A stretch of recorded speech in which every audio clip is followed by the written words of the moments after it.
You know, you look at the collapse of a human body, and the mechanics are usually pretty straightforward. Right, yeah. Like a virus enters the bloodstream, or a bone snaps under pressure, maybe an artery clogs. Yeah. We have X-rays and MRIs to map out that physical devastation. Exactly. But diagnosing the collapse of an entire civilization is, well, it's an entirely different It exercise. really is. We tend to look for these massive, explosive causes, right? A foreign army breaching the city gates, Yeah. a catastrophic famine, a meteor strike. Yet, when you actually study the historical graveyard of empires, the most terrifying collapses are the ones that happen in broad daylight while the walls are completely intact. Yes. I mean, the treasury is full, the military is heavily armed, the markets are bustling, and yet the society is effectively committing psychological suicide. It is the ultimate historical paradox, honestly, Right. because society can be technologically advanced and economically prosperous, but if the internal cohesion rots, well, the physical infrastructure is meaningless. It just doesn't matter. Exactly. Yeah. And the internal rot almost always begins in the exact same place, which is communication. Wow. Okay. It begins when the members of a society lose the ability to speak to one another without inflicting subtle, constant damage. Wow, yeah. The discourse shifts from, building consensus to achieving dominance. And once that psychological shift occurs, the physical collapse of the society is just a matter of time. That invisible rot, the weaponization of words, is the core focus of our deep dive today. Right. Okay, let's unpack this. Today's deep dive is an exploration of the psychological barrier to human progress. Specifically, how the human ego refuses to submit to higher principles. Exactly. We are exploring the friction between human intellect, which strives for universal principles, and the human ego, which desperately protects its own vested interests. And to do this, we are looking at concepts drawn from the Tolui Islam discussions. Yes, specifically Lecture 1017, focusing on Surah 17, that's Bani Israel, verses 53 through 60. But we aren't looking at this as mystical poetry. Right, we need to be clear about that. We're just reporting on the framework as it's presented in the source, as a rigid diagnostic tool for human psychology and social physics. Yes, understanding this diagnostic tool requires us to strip away a lot of cultural baggage. Totally. The source presents a purely rationalist interpretation of these concepts. It treats societal mechanics with the exact same objectivity as physical laws. Which makes this incredibly relevant for you, the listener, whether you are trying to understand ancient history, modern global geopolitics, or even just the toxic dynamics of a corporate boardroom. Oh, absolutely. I mean, we live in an era of information overload and constant communication. Understanding how words and ego either build or destroy societies is the ultimate shortcut to being well-informed about human nature. It's fundamental. So let's start with the foundational building block of this framework, which addresses speech directly. Right, Ayat 53. Yeah, the text lays out an instruction for humans to speak that which is asan. Now, in everyday modern languages, we usually just think of it as speaking good or being nice. Right, but reducing asan to merely being nice or polite completely hollows out the concept. Really? How so? Well, the Arabic root of the word does not deal with aesthetics or superficial politeness at all. It actually deals with structural integrity. Structural integrity, like a building. Yes, exactly. It implies proportion, balance, symmetry, and moderation. You really have to think of it in terms of architecture rather than etiquette. So an asan statement is like a load-bearing wall. That is a highly accurate way to visualize it, yeah. Yeah. A structurally sound building has its weight distributed perfectly. Right. It is engineered to withstand pressure, wind, and time. If speech is asan, it is perfectly proportioned to the reality of the situation. It holds the weight of reality. Precisely. It doesn't rely on hyperbole. It doesn't minimize genuine harm. It is calibrated to maintain the structural balance of the social relationship. Oh, that makes sense. So a polite lie might be nice, but it is not asan because it introduces a structural flaw into the relationship. But wait, if asan requires absolute proportion, does that mean anger or criticism is inherently excluded? Well, Because, I mean, if I see a massive injustice, speaking with moderation might feel like I'm ignoring the severity of the issue, you know? right, but asan does not mean passive or quiet. Okay. If a fire is raging, a proportionately balanced response is a loud alarm. Oh, I see. The key is that the speech is calibrated to the reality of the threat, aiming to extinguish the fire and restore balance. Inflammatory rhetoric, on the other hand, throws gasoline on the fire. Yeah, it just makes it worse. Exactly. It amplifies the chaos purely for the sake of the speaker's ego. And this structural balance is explicitly contrasted with the concept of shaitanic interference, the destructive impulse. And the vocabulary used for that destructive impulse is incredibly specific. It is. It doesn't describe this grand theatrical battle of good and evil like we usually imagine. It uses the term yanza. Right. And yanza literally translates to a prick or sting, Wow. like the sharp, tiny point of a needle. A needle prick. I mean, that is a terrifying mechanism for societal collapse, precisely because it is so small. Exactly. A needle prick doesn't sever an artery, it's an irritant. But if you introduce 1 million infected needle pricks into a body, systemic sepsis sets in. Yes, systemic failure. When I think about modern communication architecture, specifically social media algorithms, this is exactly what they are engineered to optimize. Oh, without a doubt. I mean, the algorithms don't reward a perfectly balanced Asan essay that resolves a conflict. They reward the prick. They reward the outrage, the passive-aggressive jab, Yes. the cynical quote tweet, the subtle insult that makes the speaker's in-group feel superior while stinging the out-group. Exactly. And the algorithm pushes that sting to millions of people because the neurological response to being pricked is outrage and engagement. Right. The source text identifies this exact psychological mechanism as the seed of societal collapse. A civilization dies by 1 million tiny needle pricks of internal conflict. Because the ego defaults to the needle prick. It's a low-risk mechanism for asserting dominance. It's easy. Right. You don't have to present a comprehensive Asan alternative to someone's argument. You just have to poke a hole in it to feel superior. Wow. And this brings up a fascinating nuance from the source material regarding another deeply misunderstood concept, nasihat. Nasihat, which means advice, right? Right, the giving of advice. So let's pull that apart. Usually, advice is framed as a moral good. If I'm giving someone advice, I'm helping them. Sure, that's how we view it. But this framework suggests advice is often just another delivery system for the needle prick. Consider the posture we usually adopt when giving advice. Okay. It often involves standing on a metaphorical podium, pointing out a flaw, and explaining to someone what they're doing wrong. Right, talking down to them. Exactly. The ego thrives in this dynamic. It establishes the advisor as the fixer, the superior intellect, and the receiver as the broken entity needing salvation. That makes a lot of sense. When advice operates from that place of arrogance, that power dynamic, it acts as a prick. It breeds immediate resentment, even if the factual content of the advice is totally accurate. Because the classic defense of the ego is, well, I'm just being honest, or I'm telling you this for your own good. Right, but the original Arabic root of nasihat strips away that arrogant posture entirely. Yeah, the root actually relates to the profession of a tailor. A tailor, like making clothes? Specifically, a tailor who is quietly, meticulously sewing up a tear in a garment. Wait, so true advice isn't about pointing out someone's flaw for the world to see. Exactly. True nasihat is quietly repairing someone's torn collar, preserving their dignity. Wow. Whereas the ego wants to rip the collar wider to show off its own superiority. Right. If someone is walking around with a torn collar, the arrogant approach is to point it out in front of a crowd. Right, look at this person's torn collar. Let me explain to everyone why they should have chosen better fabric. The ego gets the spotlight. Precisely. But true nasihat, the tailoring, involves pulling the person aside privately and quietly stitching the tear back together. Preserving their dignity. Yes. Restoring the structural integrity of the individual so they can function optimally within the society. The arrogant advisor rips the collar to prove they own the needle. The intellect uses the needle to repair the fabric. That is such a powerful image, but let me challenge this application on a macro level for a second. Sure. The tailor analogy works beautifully for interpersonal relationships, like a friend pulling another friend aside. Right. But what happens when we scale this up to societal corruption? If a corporate executive is embezzling millions, or a politician is enacting deeply unjust laws, the tailor approach of quiet, private correction seems wildly insufficient. It does. Doesn't this philosophy of gentle repair risk letting systemic bad actors operate without public accountability? That is a vital distinction to make. The framework separates interpersonal counsel from systemic justice. Nasihat governs the psychological intent behind how we attempt to correct one another's understanding and behavior.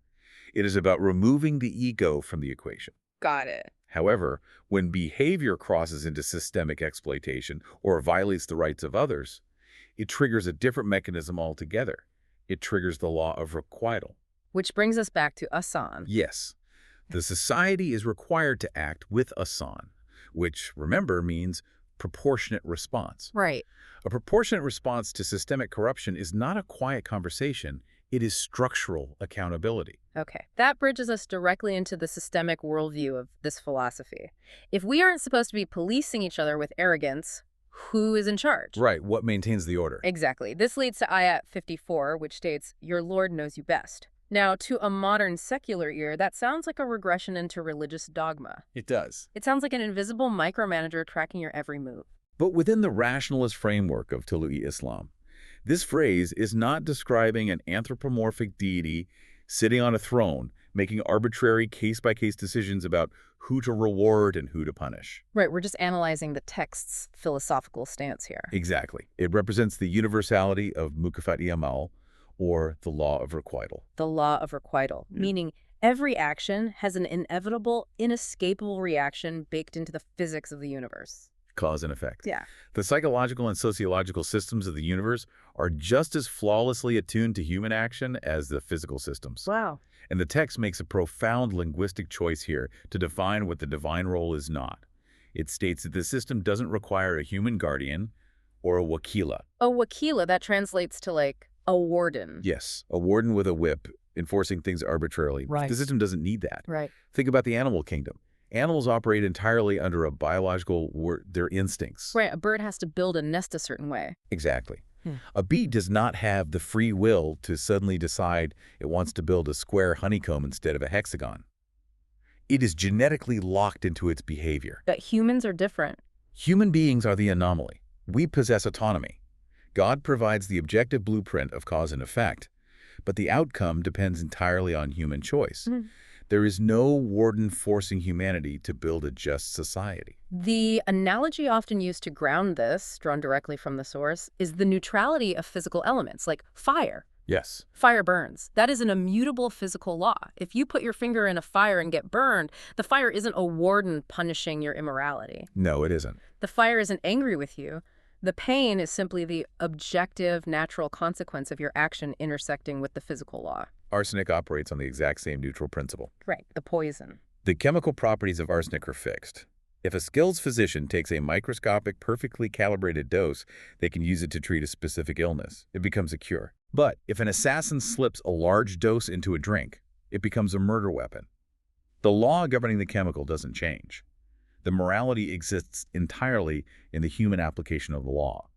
So the universe supplies the physics, and human choice supplies the morality. Exactly. And this framework is arguing that societies collapse because this exact same law of cause and effect applies to morality and economics. Yes, it does. If a society embraces the needle pricks of division, if it hoards resources and operates on arrogance, the society will fracture and burn. Inevitably. Not because a warden in the sky cast a thunderbolt, but because injustice is structurally unsustainable. It is the sociological equivalent of putting your hand in the fire. And if the connection between cause and effect is that absolute, it raises a deeply uncomfortable psychological problem for the human ego. Here's where it gets really interesting. It does, because if the law is absolute, the ego can't negotiate with it. Right. I can't bribe gravity. Exactly. Which is precisely why humanity constantly attempts to invent intermediaries. The source analysis spends considerable time deconstructing the human obsession with middlemen, saints, mystics, or intercessors. Because we view the universe like a corrupt government office where you need to bribe the doorman to see the boss. We subconsciously project our own bureaucratic corruption onto the divine. If I live in a city where I can't get a building permit without bribing a local official. Right, or I can't get an audience with the mayor unless I know his cousin. My brain maps that reality onto the cosmos. I assume the universe is run by an untouchable CEO behind a locked door, and if I want to avoid the consequences of my actions, I need to find a middleman who can slip my file to the top of the pile. It is a total ego defense mechanism designed to bypass accountability. It is. If the law of requital is immutable, the ego must submit its behavior to those laws, and that requires immense discipline. It requires humility. But if there are middlemen, if a saint can intercede for me, if a specific ritual can magically erase the consequences of my corruption, then the ego doesn't have to change at all. It can just flatter and bribe its way out of the fire? Treating the universe like a corrupt traffic cop. I know I was speeding and endangered everyone, but here's $50, let's forget about it. But the philosophy absolutely insists the connection to the universal law is direct. There is no waiting room. There are no cosmic clerks. The system is closer than your jugular vein. You don't need to shout to a middleman. Your actions interact with the universe instantly. You cannot hire a spiritual lawyer to save you from the burn after you've already put your hand in the flames. This realization that we are exposed directly to the consequences of our actions without a safety net is terrifying to the ego. Yeah, I bet. And it explains the behavioral paradox addressed in Ayat 59, which we can call the fear factor of social physics. Okay, let's shift to that because it's a massive psychological question. If the universal laws are so clear, and if our connection to them is this direct, why do people constantly demand proof or miracles? Right, the historical pattern is undeniable. A reformer emerges and diagnoses the systemic rot in a society. They explain the impending consequences of the society's behavior, and the society responds by demanding a break in the laws of physics. They want a literal sign from heaven. Yes, they demand a staff turning into a serpent or bread falling from the sky. They demand a physical miracle as a prerequisite for changing their behavior. But the chilling reality, and this is the rationalist view presented in the text, is that even when these historical nations supposedly received the exact physical miracle they demanded, they still didn't change their trajectory. They never do. Which is wild. If I saw someone defy gravity or part an ocean in front of my own eyes, I would think the logical response is instant compliance. But that's not what happens. Why? Because the demand for a miracle is a stalling tactic. A stalling tactic. It is a smokescreen deployed by vested interests. Some minds are so locked into their own vested interests that physical proof is completely irrelevant. Wow. Let's examine the specific case study detailed in the text. The story of the ancient nation of Samud and the she-camel. Okay, usually this is taught as a pretty straightforward, almost fairy tale narrative. Right. A prophet, Salih, is challenged by his people. He produces a miraculous she-camel out of a solid rock to prove God exists, and the bad people kill the camel because they are evil. It's a very two-dimensional story. But the source reframes this entirely. It shatters that two-dimensional reading and unpacks it as a complex socioeconomic conflict. Socioeconomic? Yes. Thamud was an agrarian society in an arid region. The fundamental currency of power was not gold, it was water and pastures. Okay. The historical reality was that a powerful, entrenched elite had monopolized these vital resources. They controlled the populace by controlling access to the means of survival. So Salih isn't stepping into the town square just to debate abstract theology. He is walking into an extreme wealth disparity and challenging the economic monopoly. Exactly. And the she-camel is the focal point of this challenge. The text emphasizes that the camel functioned as a legal and economic treaty. Salih declares the camel to belong to God. In the socio-political context of the time, declaring something to belong to the divine meant it was a public good. Exempt from private ownership. Right. Salih presents this treaty, symbolized by the camel having equal grazing rights and unimpeded access to the water sources alongside the elite's livestock. Wait, so you're saying the elite didn't reject the prophet because they didn't believe the miracle. They rejected him because it threatened their bottom line. If we connect this to the bigger picture, Yeah. the ego will always reject truth if it means losing financial or social monopolies. Oh, wow. Salih is forcing a structural test of their entire socioeconomic system. If the elites allow the camel to drink freely, they are legally acknowledging that their monopoly is illegitimate. Right. They are conceding that the resources of the earth are subject to equitable distribution. And the elites of Thamud calculate the implications. They recognize that if they submit to the principle, their grip on the wealth dissolves. So they assassinate the symbol of equity, they hamstring the camel. Right. The proof of the miracle was irrelevant. They rejected the truth because accepting it meant losing their power. The ego always chooses to protect its immediate monopolies over submitting to a universal principle, even if it guarantees their long-term destruction. Because preserving the current power dynamic is more important to the ego than surviving the law of requital. Exactly. And this brings up a striking modern historical contrast from the source material regarding the 1965 and 1971 wars in Pakistan. Yes, this is a deeply sobering application of the law of requital. Just to remind you, the listener, we're looking at this objectively as an analysis of cause and effect presented in the source, not endorsing any political side. Right, purely as an illustration of the illusion of modern miracles versus historical reality. Exactly. The text criticizes a specific mythology that developed during the 1965 war. There were widespread stories of mystical interventions, tales of saints physically catching falling bombs in the sky. It's that desire for a middleman again. Instead of relying on strategy and logistics, there is this deep comfort in believing the universe will bend its rules to protect you. But the text asks a devastatingly rational question. If miracles and saints catching bombs are what win wars and govern the survival of a nation, why did the tragic collapse in Dhaka occur in 1971? 1971 being the year of the brutal civil war, the secession of East Pakistan, and the creation of Bangladesh. Right. The rationalist framework forces us to look past the mythology. The collapse wasn't a failure of magic.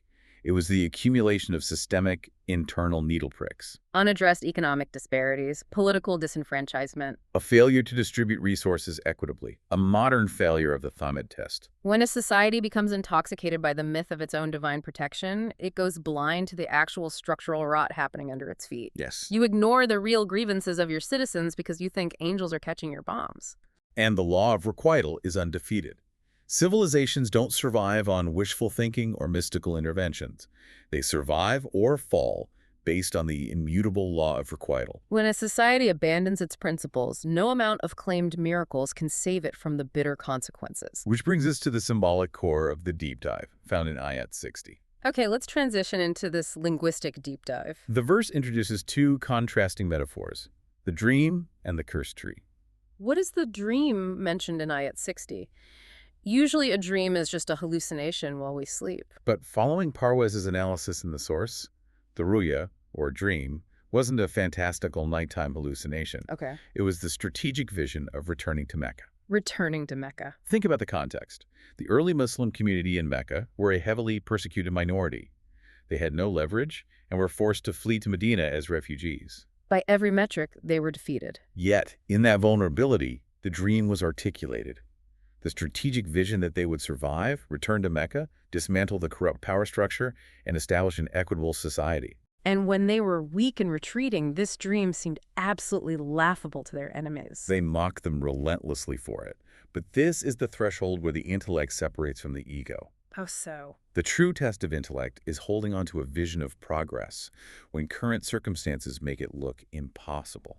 The intellect can extrapolate long-term strategy, while the ego just wants immediate validation. Exactly. The intellect understands that if you align your actions with the principles of balance and justice, the law of requital will eventually yield the result. So that's the dream. What about the contrasting symbol? The cursed tree. The cursed tree, referred to as zakwam, represents the growth of a system that appears beautiful on the outside, but is rooted in false premises, ego, and exploitation. Right, an economic system that generates wealth for a few, but its roots are planted in the soil of the needle prick's constant societal division. It is fundamentally unsustainable, and the text describes the fruit of this tree as zakwam, which means bitter food. The cultural references for this in the source are visceral. It's like a bitter, thorny, unswallowable bread forced down the throat of a prisoner of war. You can't swallow it, and you aren't allowed to spit it out. It is total humiliation. The psychology here is profound. When arrogant leaders, who think they're untouchable, who hoarded the water, who demanded miracles, finally face the consequences of their corrupt systems collapsing. Yeah. That realization is the bitter fruit they're forced to choke down. They're forced to consume the consequences of their own choices. So what does this all mean? It means these verses aren't just ancient poetry. They are a psychological diagnostic tool for the human intellect. They really are. You are either working toward the visionary dream of a just society, or you are eating the bitter fruit of your own cursed tree of ego. Because the humiliation is absolute. They grew the tree themselves. They engineered their own destruction through the refusal to submit to higher principles. Wow. Okay, we've covered massive ground today. But briefly wrapping this up, the weaponization of words, the delusion of middlemen, the denial of universal laws, and the protection of vested interests all stem from one single source. The ego's psychological barrier to progress. Exactly. The ego refuses to operate with Hasan because participating in a balanced structure means the ego cannot be the center of the universe. And for you, the listener, you are navigating this dynamic every single day. But the struggle doesn't end here. In Lecture 1117, covering Ayat 61-65, we will see the specific dialogue between the intellect and the ego. That's right. We'll look at the story of the prostration to Adam and why the refusal to acknowledge the potential of man is the ultimate root of civilizational decay. It's the primordial conflict. And before we go, I want to leave you with one final thought experiment, building on why proof doesn't work. Oh, please. Think about a deeply held belief you have today, something that defines your identity. If someone showed you undeniable, objective proof that you were wrong, would you actually change your mind? Or would your ego find a way to discredit the evidence just to protect your identity? Would you start searching for a needle to prick the messenger? Exactly. The greatest barrier to your own progress might just be the story you're most afraid to let go of.